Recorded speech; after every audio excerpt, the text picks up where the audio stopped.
দর্শক, বেশ কিছুদিন ধরেই ঊর্ধ্বমুখী চালের বাজার, বাড়ছে প্রায় সব ধরনের চালের দাম। এ নিয়ে বিস্তারিত জানাতে রাজধানীর কাউরান বাজার থেকে যুক্ত হচ্ছেন সহকর্মী তাসফিয়া উকরোচ। উকরোচ, আপনার থেকে জানতে চাই যে কোন ধরনের চালের দাম কত টাকা বেড়েছে, আর এই যে বেশ কয়েকদিন যাবৎ চালের দাম বাড়ছে, এতে করে ক্রেতা বিক্রেতারাই বা কি বলছেন?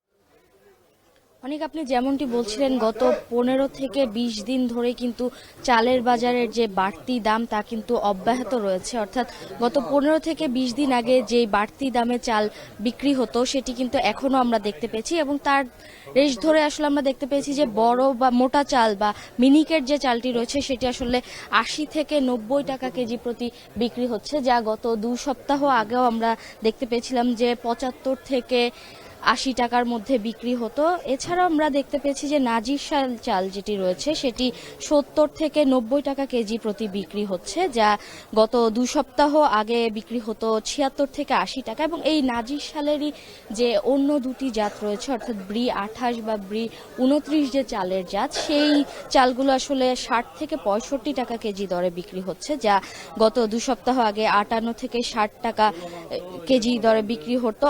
অর্থাৎ এই ব্রি 28 এবং 29 যাতে আমরা দেখতে পেয়েছি 2 সপ্তাহের ব্যবধানে 5 থেকে 7 টাকা আসলে দাম বৃদ্ধি পেয়েছে। এছাড়া আমরা বিক্রেতাদেরকে জিজ্ঞেস করেছি যে মধ্যবিত্ত শ্রেণীর যে যারা রয়েছে তাদের মধ্যে কি ধরনের চাল কেনার আসলে প্রবণতা রয়েছে, এবং তারা বলছিল যে 28 চাল বা মোটা চাল যেটি রয়েছে সেটি কিন্তু আসলে মধ্যবিত্ত শ্রেণী যারা রয়েছে তারা বেশি কিনছেন, এবং সেই চালের দাম কিন্তু আমরা দেখতে পেয়েছি যে 58 থেকে 60 টাকা কেজি প্রতি বিক্রি হচ্ছে, যে এই চালটির দাম আসলে গত 2 সপ্তাহ আগে আরো 2 থেকে 3 টাকা কম ছিল বলে তারা জানিয়েছে।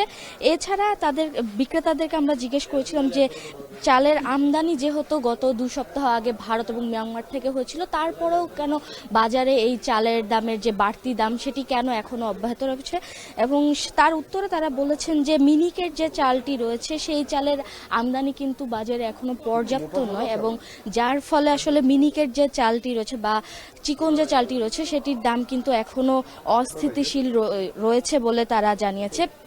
এছাড়া মোটা চাল যে রয়েছে অর্থাৎ 28 চাল, সেই চালের দাম কিন্তু এখন বেশ চড়া দামে বিক্রি হচ্ছে, যার ফলে বিপাকে পড়ছে মধ্যবিত্ত শ্রেণী। কেননা মধ্যবিত্ত শ্রেণীর মধ্যে আমরা দেখতে পেয়েছি যে 28 চাল বা মোটা যে চাল রয়েছে সেটি কেনার প্রবণতা একটু বেশি। এবং তবে বিক্রেতারা আমাদেরকে জানাচ্ছে ভারত থেকে নাজিরশাল যে চালের জাতটি রয়েছে সেই চালটি আসলে পর্যাপ্ত পরিমাণে এই আমদানি করা হয়েছে, কিন্তু পর্যাপ্ত থাকার ফলেও কিন্তু আমরা দেখতে পেয়েছি যে বাজারে নাজিরশাল যে চালটি রয়েছে তার দাম বেশ চড়াই এখনো বলা চলে।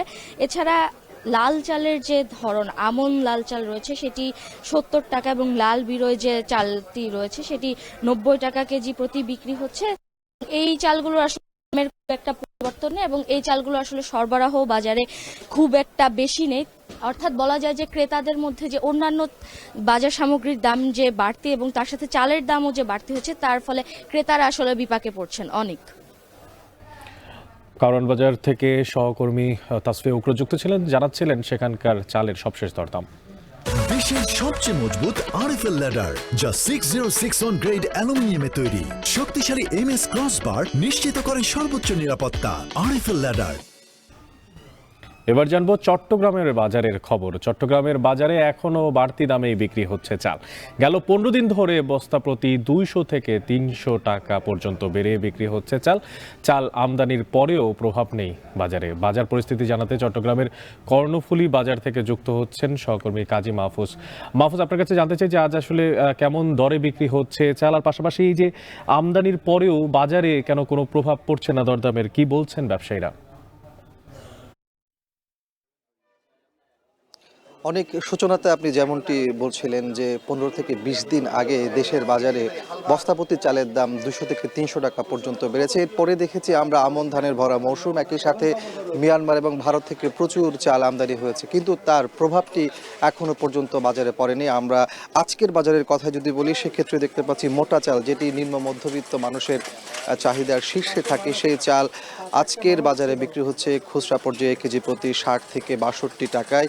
এরপরে আমরা দেখতে পাচ্ছি মাঝারি ধাঁচের যে চালগুলো আছে সেগুলো বিক্রি হচ্ছে 70 থেকে 75 টাকা, আর সরু চাল যেগুলো আছে সেগুলো 85 থেকে 90 টাকায় বিক্রি হচ্ছে। অর্থাৎ 20 দিন আগে যে দামে বিক্রি হয়েছিল ঠিক আজকের বাজারেও একই দামে বিক্রি হচ্ছে, যদিও সরবরাহ কিন্তু পর্যাপ্ত হয়েছে।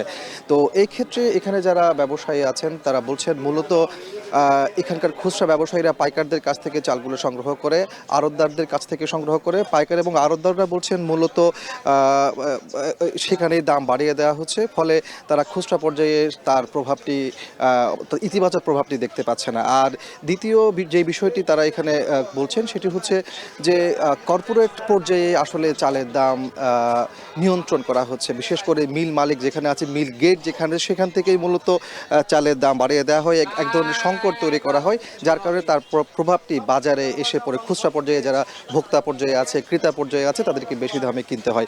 তো এমন অবস্থায় এখানে যারা ব্যবসায়ী আছেন তারা বলছেন যদি মিল মালিক পর্যায়ে, কর্পোরেট পর্যায়ে যদি চালের বাজার নিয়ন্ত্রণ করা যায়, সেক্ষেত্রে খুচরা পর্যায়ে এসে ভোক্তা পর্যায়ে এসে সেটি নিয়ন্ত্রণ করা সম্ভব। এবং তারা এটাও আশা করছেন যেহেতু এখন আমন ধানের ভরা মৌসুম, একই সাথে মিয়ানমার এবং ভারত থেকে চাল আমদানি হচ্ছে, সুতরাং আগামী কয়েক দিনের মধ্যে চালের দাম নিয়ন্ত্রণে আসবে, কমে আসবে, তারা এমনটি আশা করছেন।